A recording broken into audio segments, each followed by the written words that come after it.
All right, let's also turn to thing number 3 this morning. That has to do with oil. Oil prices, they are also moving higher.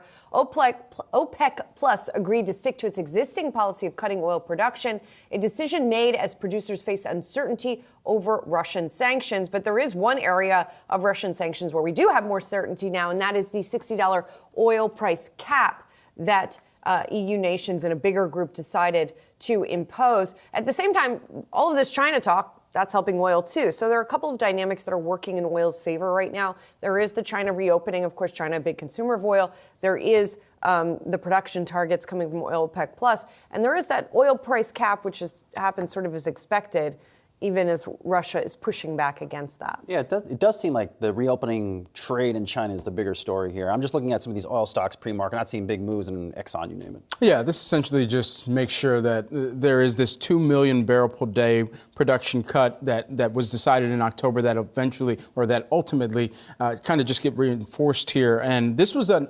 untimely, or not untimely, but it was an abnormal timing for the meeting itself. They pulled up the meeting, typically would have taken place during the week, emergency Sunday meeting. This is the decision they come to, and we'll see ultimately what other kind of discourse moves forward from here, because it seems that some of those that were in the discussion for OPEC, some of those members were actually looking for increases in production as well. And so without that increase in production, now it just brings a larger market reaction question for an extended period of time, at least here in the interim period. Yeah, and I was joking last week, I wrote a morning brief that talked about erasing the gains for the year in oil prices, and I joked that was a sign that maybe oil prices were bottoming, and that's what happens.